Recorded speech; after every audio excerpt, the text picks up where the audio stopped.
I'm a beekeeper with 10 years of experience of splitting colonies. Basically, I'm sustainable.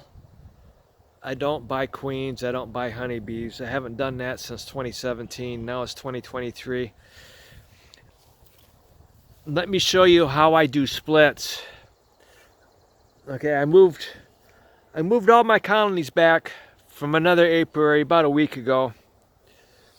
All my bees are here at home where I don't have to drive around to do any work with my honeybees. And look at my yard. Most people freak out when they have dandelions in their yard. I don't freak out. It's a source of nectar. So this is what I did yesterday. It was May 4th yesterday. As soon as it warms up and you don't have any temperatures in the 30s or below 30s or anywhere near that freezing, I go ahead and I assessed my colonies. They had a lot of drones. So I went ahead and started splits yesterday. I did 4 colonies yesterday. You don't do all of them right away. You do a few every day. The 4th one I did yesterday didn't have a queen. It was an older queen, a 2020 queen. And honestly, the queen cells on those frames weren't really all that good. But what I did was I split that colony down in seven different mating nukes. And when you do a split on the 5th day, you go back and you check. Now this colony here didn't have any eggs, so I can't determine the exact date that they started queen cells. But if you do a split of a colony that has a queen, 5 days after you do the split, you go through and you check that nuke. And if you find any capped queen cells, they're no good. Believe it or not, honeybees need help. They don't always do the right thing. Sometimes they choose a larva that's too old to do their queen. They need a young larva. And if they choose anything older than 3 days old, it's going to be no good. It'll not develop into a mature virgin queen. It'll be basically some cross between a worker and a queen, and it won't get mated. So the colony that didn't have a queen, I wasn't impressed with their queen cells. I didn't destroy the queen cells. I went ahead, I broke it up into 7 different mating nukes. And I'm going to go back through in about 2 weeks and see what kind of virgin queens I have, or close to what I have, or anyway. And then I'm going to take, if I don't like the queens in those colonies, I'm going to take these colonies that did have laying queens, these over here, that I've gone through on the 5th day and destroyed all the capped queen cells. And I'm going to make notes as to how many queen cells they have, and I'm going to go through and we're going to cut out queen cells about actually 12 days from the day I did the splits, okay, to make sure that I catch it before the queen comes out. The queen will come out on 15 to 16 days, depending on the temperature of the weather. So if you find a large colony that doesn't have a queen, go ahead, divide it up into as many mating nukes as possible. Make sure they all have brood. There was a lot of drone brood in those colonies. Make sure they have frames of nectar and pollen. So here I am. I'll show you how I determine whether or not a colony is ready. Some of these colonies aren't ready.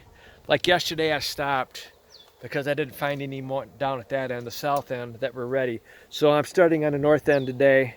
Let me pause this. Okay, I took the hive cover off. I set it on a stand. What I'm going to do now is, beginning the season, my bees aren't used to me being in the hive, so I do use a little bit of smoke. And as long as you treat them right and you're not destroying a bunch of their work and killing their workers and stuff, during the summer you probably won't have to use smoke. This right here is the Dot AP23. I stopped buying global winter patties from Better Bee. It's a Canadian product. I couldn't find it anywhere else. Better Bee is like the worst beekeeping supply store I've ever dealt with next to Man Lake. But I seem to be all right with the dot. They have a branch in the state of Michigan. Well, I'll set that right there. And this is not, it does not have actual 15% pollen like the global pollen patties from Better Bee, but they seem to be all right with it. And it's not a non-GMO product. I don't know why beekeeping supply stores don't start selling a non-GMO. GMO means genetically modified organism, and the plants can handle the chemicals they spray on them. So the chemicals are in the food. It would be in the pollen substitute, okay? So I'm gonna take this off. Actually, what I do first is I will put my hive tool in here. I'll check, see how many bees I see across here. And I determine, because I'm gonna take my splits off this deep here. I determine, are there enough bees in there? Are they doing something down here in this deep? Are there frames of brood with eggs? I determine by how many bees I see across the frames. Okay, so I'm gonna pause. Okay. I determined this right here was fine. See, bees all the way across there. There's a lot going on in that deep. I'm sure there's nothing going on down here, but I'm gonna be taking 5 frames for each nuke, some from these down below, and I'm gonna put them into 2 separate nukes. And if I find the queen in here, she'll go down in the bottom deep. And if this was a hive, it didn't have a number deep on this end, I'd make sure the queen stayed in the number deep. So I have 2 nukes. I use these right here. These are nukes, is what I call nukes. The basic same size hive body is the standard frame. I don't use nuke boxes. I don't know why you guys aren't smart enough to pick up on this. Why the hell would you want to use a nuke box when you can use your standard deep? Put in a couple of insulated fillers. This is pieces left over from me building hives. Okay, the insulation board went in the hive covers. The underlayment went in the inner cover, and the boards that were left over from me building 7/8. This is 7/8 side deeps. Okay, so here are my 2 nukes. I'm going to be moving those over. I'm going to be selecting frames to put into these, and then I'm going to be moving. Here, I just got stung in the nose. I'm going to be moving this bottom board and this bottom screen over there. I'm going to leave the 2 deeps here on the ground. And the medium always goes with the queen, because the nukes are going to get the workers, okay? Your queenless nukes are getting the workers. Your queen right hive is getting the queen, and they're going to be short of workers, so they're not going to be foraging. So you want to make sure they have lots of provisions. And because I have AP23 left over from 2022, when my bees didn't really take it for some reason last year, they didn't want to start doing brood right away. I have some left over. This is it. So I'm going to use this up. I don't want to put it in the freezer for another year. It's old. And once that's all used up, the bees are going to have to forage for themselves, which they seem to be doing all right now. So, okay, let me pause this, and I'll get set up. Okay, when you're doing splits, you want to have everything in your area so you don't have to go back and forth looking for it. So these are the last 2 that I had that were sitting here. So now I've got them set here, and I'm going to take and start going through this deep here, pulling out frames and dividing it. I will give each nuke a frame that doesn't have much on it. These 2 here from the end probably don't have much on it. And then I will look for a frame that has pollen and nectar on it, and I'll set that next to the frame that has nothing. And then I start looking for brood, and if I happen to find the queen on a frame, I don't mess with that queen, and I don't mess with that frame. I leave it there, and I go to the next frame until I find another frame with brood on it. And by the number of bees I see here, I got to say there's like 2 to 3 frames here of brood, just from my years of experience doing this. So then I make sure each one has eggs on it, and I set it in there, and I set it in the other one, and then I will set this deep on the ground. If I know the queen's there, I will carefully make sure I don't damage that queen, hurt that queen, and then I'll pull out some empty frames from the bottom deep, and then I will take the frames from this one, and I'll put them in the center, making sure not to hurt the queen, and I'll take the remaining frames and put in here, and then I'm gonna have that bottom screen over there. I'll show you, and I'll take this over there, and then I take that medium over there. So let me start pulling out frames. Unfortunately, I don't have anybody to help me doing these videos.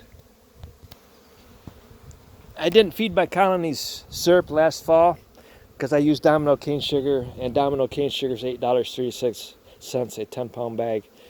So I waited until spring to see how the bees are doing. I gave them all my extra surplus honey during the winter. And this colony here happens to have frames of honey in the deep. It's number 59, so they're doing really well.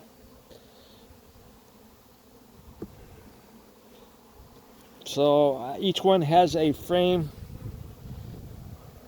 of honey and then a frame of pollen. I will check this one for eggs. I don't have my glasses on now. But there's the brood right there. So this one right here actually has more than 3 frames of brood. A lot more than what I thought. I thought it was 3 at least. There's one there. That's probably got a lot of eggs on it because there's not much capped. And there's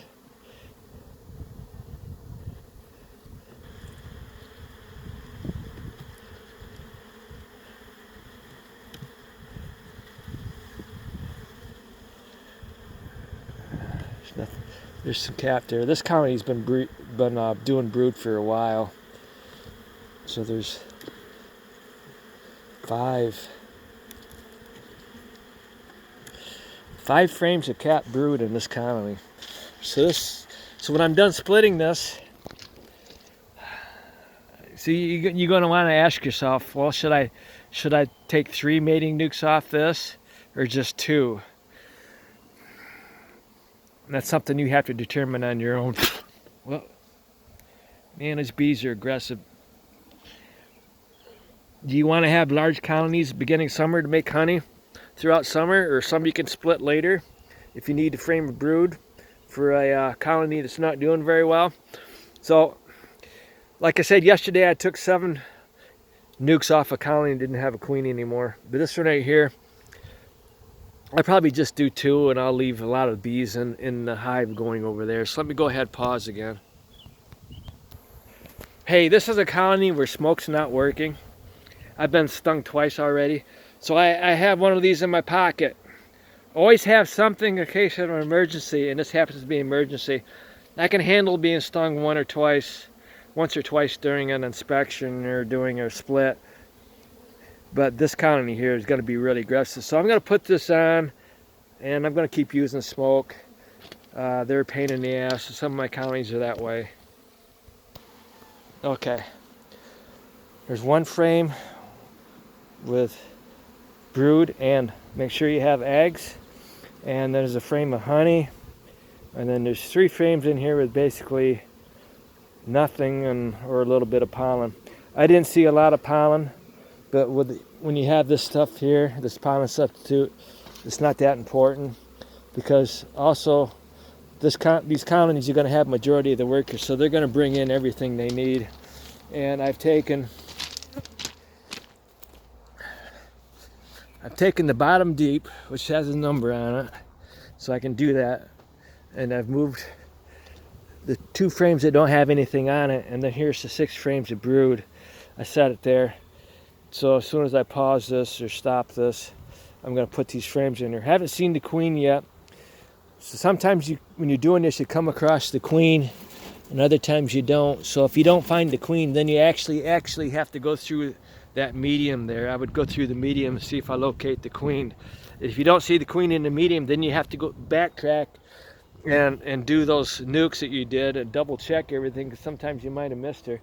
And basically, if you have eggs, basically you're going to have a queen in there, unless she just happened to die within the last day or so. So that's how it is.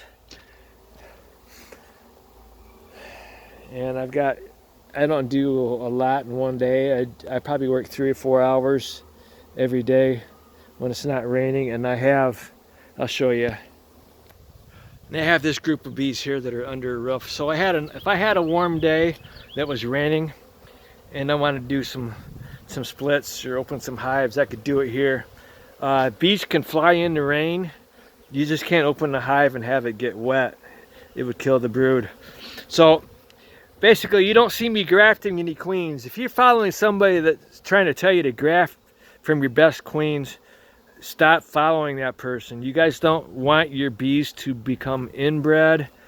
I currently have, as far as I know, 87 colonies with queens. It was 88 colonies, but yesterday I found one that didn't have a queen. You try to keep a wide genetic pool of different queens that your virgin queens are going to breed with their drones so that they don't get inbred. Was it Bee Source, or they said that line bred bees are not as good as hybrids, but hybrids are better than line bred, but anything after a hybrid was no good, which is a bunch of crap. Okay, basically, if you're breeding your virgin queens with different drones every year, they're not getting drones from their family line, you're going to end up with good quality bees. If you keep grafting queens, after a couple years, all of your bees are going to be related. Do you like fucking your kin? Pumpkin? Yeah, you like pumpkin kin, okay? So, yeah, what do? You get fucking genetically inferior, okay? You get genetically inferior honeybees, all right? If you have a wide gene pool, you get some good quality bees, and my queens can go up against any other honeybee queens in the United States and outperform them, okay? Thank you.